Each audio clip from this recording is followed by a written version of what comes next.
महाराष्ट्र एक असं राज्य ज्यात हजारो गावं वसलेली आहेत आणि त्याच मातीतलं एक असं सुरेख गाव जिथे सगळ्या गोष्टी परिपूर्ण आहेत.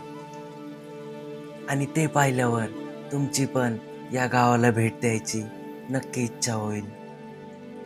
हे आहे माझ्या मामाचं गाव, जिथे आल्यानंतर टेन्शन नावाची गोष्ट या जगात आहे की नाही असं वाटतं. कधी कधी वाटतं कुठेतरी लांब जाऊन विश्रांती घ्यावी आणि एकांतात वेळ घालून दिवस घालवावा. असं आहे माझ्या मामाचं गाव. इथले प्रेमळ माणसं, आदराने बोलणारे मामाचे मुलं आणि लहानपणापासून प्रेम देणारे सगळे माणसं, या गोष्टी मला आजही गावाचं नातं बांधून ठेवायला भाग पाडतात.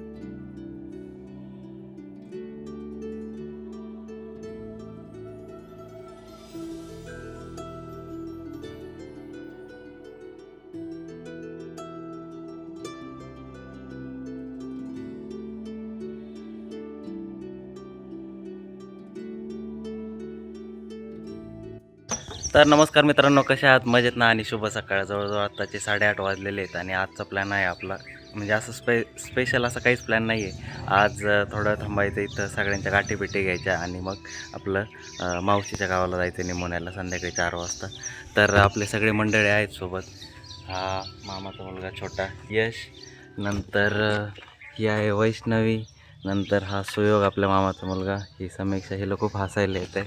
आणि आता इथून आहे ना, शेजारी एक मामा आहे दुसरा माझा, तर त्यांच्याकडे जायचं आहे, दिलीप मामा. तर त्या मामाच्या मुली पण आलेल्या आहेत आणि मुलींच्या मुली पण आलेल्या आहेत. तर म्हणजे मामाचे नातू नाती सगळे आलेले आहेत. तर तिकडं जायचं आहे त्यांची गाठभेट घ्यायला. तर चला मग आता तिकडं जाऊयात आणि सगळ्यांच्या गाठीबिठी घेऊयात.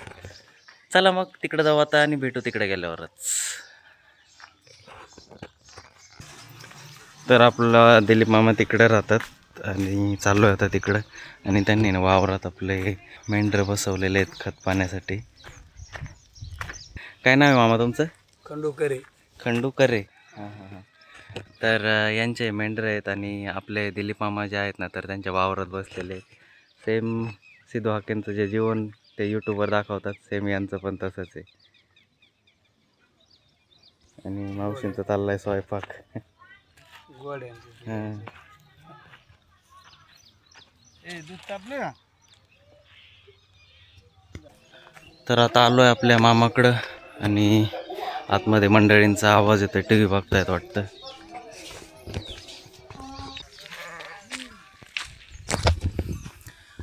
तर चला आता मामाच्या तिथं गप्पा मारल्या आणि आपला मामाचा मुलगा आहे ना, तिकडं गेलेला आहे रानात ऊसावर बारा द्यायला.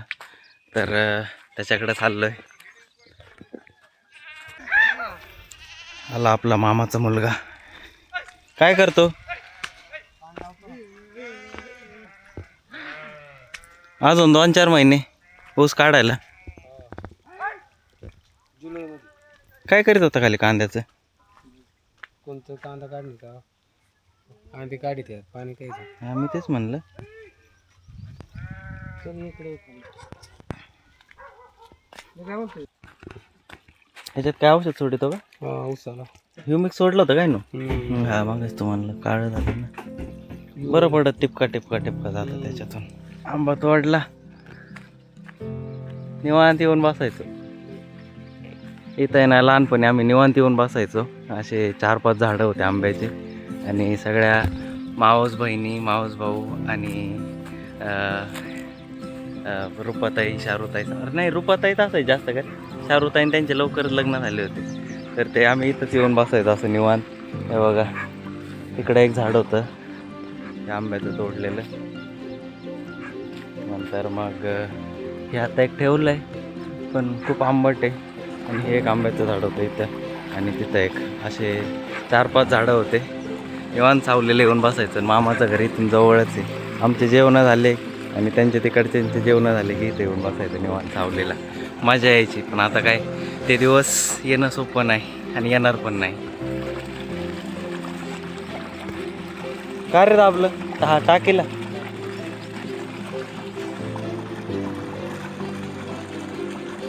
हा. तर आता घरी चाललोय आणि जेवायला बसायचंय आता. बघूयात मामींनी काय केलंय. आता घरी आलोय. समूबाईच्या आणि वैष्णवीच्या चाललंय भाकरी करायचं काम. जमात आहेत काय? अरे वा, चांगले करते गोल करीत.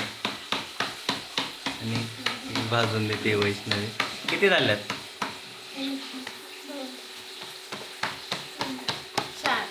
4 झाल्या. 5-6 भाकरी झाल्यात आत्तापर्यंत. आता थोड्या वेळाने मामे आले की जेवायला बसायचं सगळ्यांना. आणि तू जेवला ना? यश पाटलांनी जेवून घेतलं. एकदम गेळा फुगून घेतलेला आहे. आजीची चालली लगबग. म्हणते माझं नको घे अवतारात. पण आणि अवतार बिवतार तसं काही नसतं. नको, त्याला काय होतं. झालं काय बोरीना भाकरी? टावकुरी तू? अरे वा, मी दोन्ही हाताने करतो.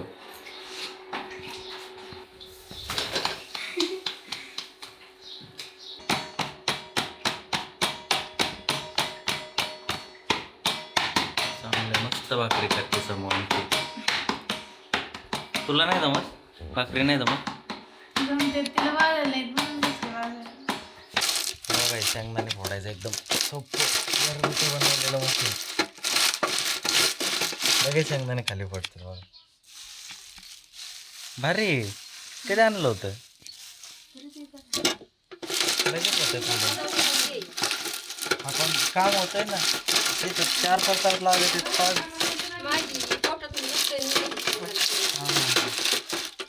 असं टाकून घ्यायचं.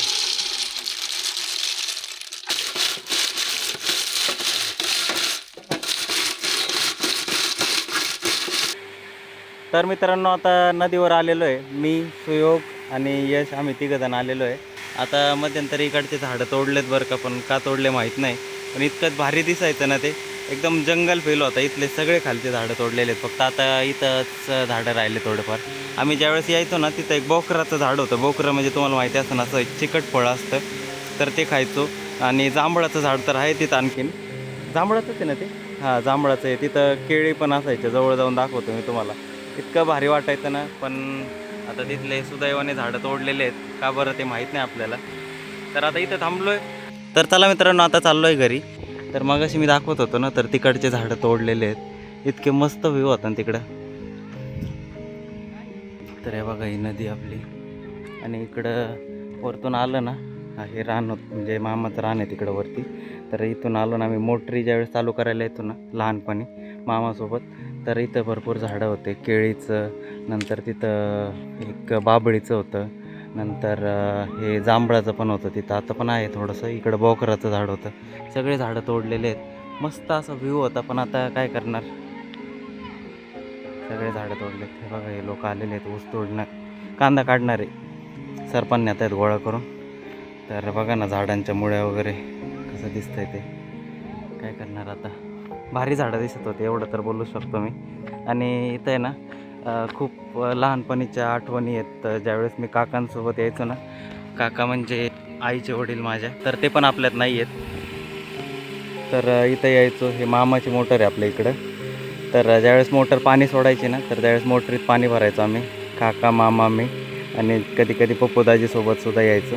तर तिथून बादलीने पाणी भरायचं आणि नंतर मग ह्या मोटरमध्ये आणून सोडायचं. हे बघा एक केळीचं झाड आहे इकडं. आणखीन 4 पिल्लं आहेत तिथं. एक मोठं झालं आहे. आणि इकडं आहे ना विहीर होती. आता ती बऱ्यापैकी बुजवलेली आहे, दिसत नाही एवढी. तिचा हा कठाडा होता. सगळ्या गोष्टी टाईमानुसार सगळ्या गोष्टी नाहीशा होत जातात. त्याला आपण काहीच करू शकत नाही. काळानुसार माणसाने बदललं पण पाहिजे आणि त्या गोष्टी अवगत पण केल्या पाहिजे. जुन्या गोष्टींना धरून बसून जमत नाही. काय करणार आता. चल सुयोग. चला आलाय आपला सुयोग. बस यश.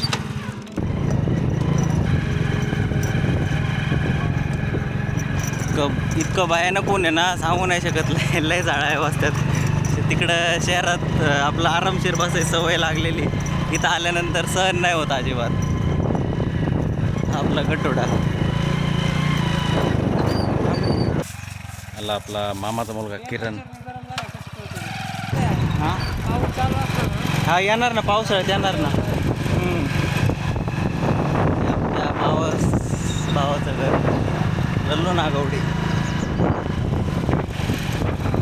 40,000चा आहे काय? हो 40,000 रुपयाचा बालिंग आणलाय. आता काय करता? कुठून आणलाय?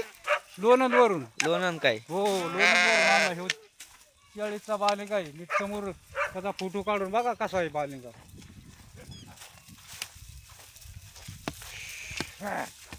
बघा हे मिठी मागला बालिंग आहे. 40,000चा बालिंग आणलाय. हा लय मोठा आहे राव. हा लय मोठा.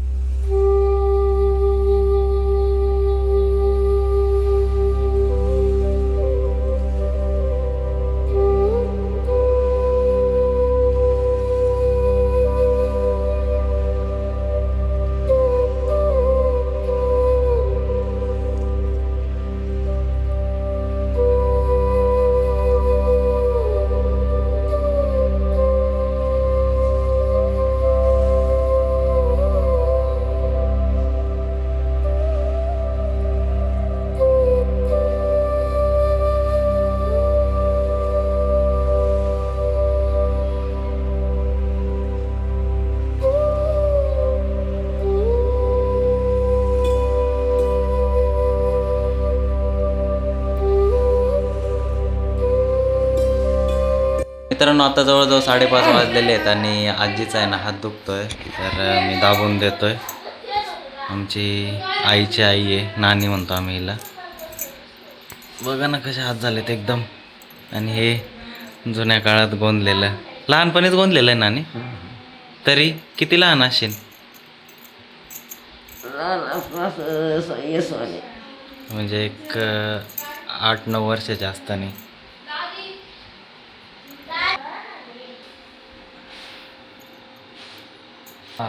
दोन एक पाहिल्या गहू होते ते चाळले, मग आता हात दुखायला लागलाय. कशाला करायचं एवढं काम? तुला कोणी म्हणतं का? नाही म्हणत. आता ते म्हणतो ना आपण मित्रांनो, जुन्या माणसं त्यांना सवय लागलेली. आपल्याला थोडं काम सांगितलं तरी नको नको होती. पण आजी कधीच बसून राहत नाही आमची. चिंचणीची पण नाही, नगरची पण नाही. आणि दोन्ही मामा आहेत माझे, ते पण रानांनी असतात काही ना काही त्यांचं चालू. आत्ता पण एक मामी शेंगा फोडते, दुसऱ्या मामीचं शेंगा नीट करायचं चाललंय फोडलेल्या. हे इथं मुरगाळला, हे इथं बरोबर शिर भरली त्याची. हां इथं करेक्ट, इथं शिर भरली. इथं दाबू नाही नाही तिथं शेरबार. हां. आयो तिथं. हां हाई हाई. काही नाही, हळूच दाबतोय मी.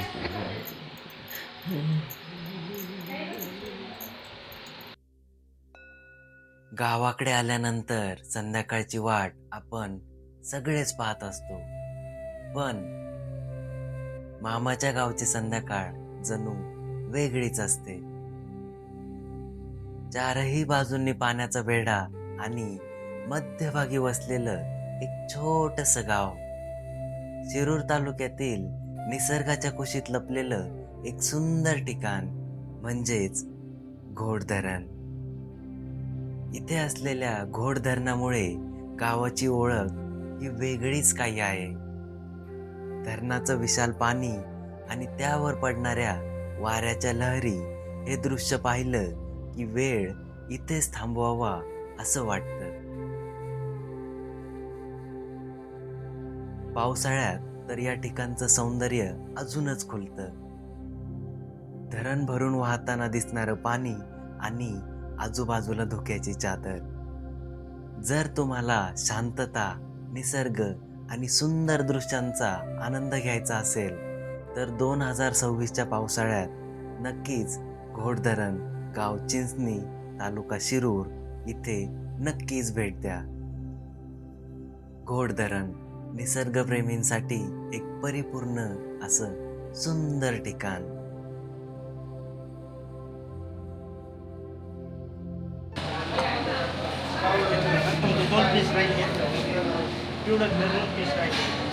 कोणते? ओके ओके चालेल. हे बघा आपली मच्छी थाळी आलेली आहे.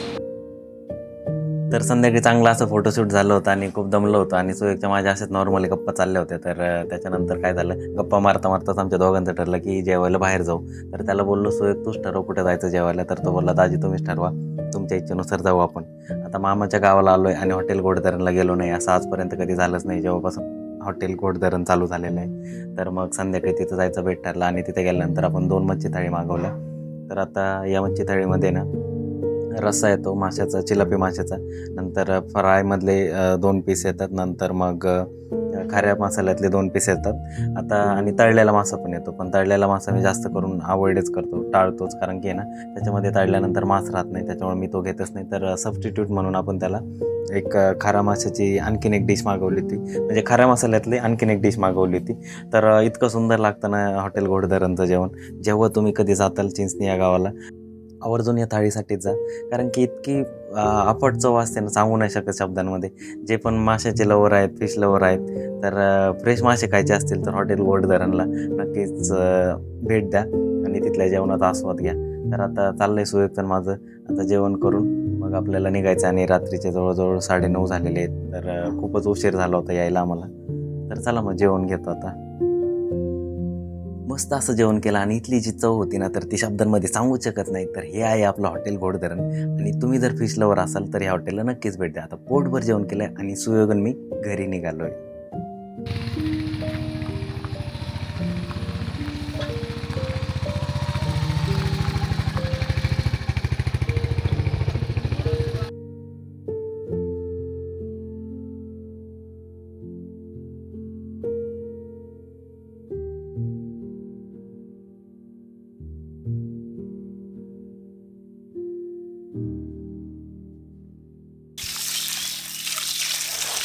आता सकाळचे आहे ना 6:15 झालेले आहेत आणि आता आपल्याला नगरला निघायचे झालेली मामाची जत्रा. तर सुयोगला म्हणलं गाडी धुवून घे, कारण इकडं आल्यानंतर ना रोडने लय फोपाटा असतो. तर झालेली आहे मामाची जत्रा, सगळे कार्यक्रम मस्त झाले, सगळे जेवणं पण मस्त झाले. काल मी आणि सुयोग संध्याकाळी हॉटेल घोडधरण जे आहे तर तिथं जेवायला गेलो होतो, आणि आता आपल्याला निघायचं आहे नगरला. जाऊ वाटत नाही इकडं आल्यानंतर, पण काय कामानिमित्त आपल्याला निघावंच लागतं आपल्या घरी. तर चला मित्रांनो, आता निघायची वेळ झालेली आहे. आपली गाडी पण सुयोगने मस्त अशी धुवून घेतलेली आहे आणि आता सगळे कार्यक्रम व्यवस्थित झालेले आहेत. आता जत्रा संपलेली आहे, आता आपल्या घरी जायचं आहे आपल्याला. तर भेटूयात पुढच्या ब्लॉगमध्ये. तोपर्यंत काळजी घ्या आणि आयुष्याची मजा घेत राहा. धन्यवाद.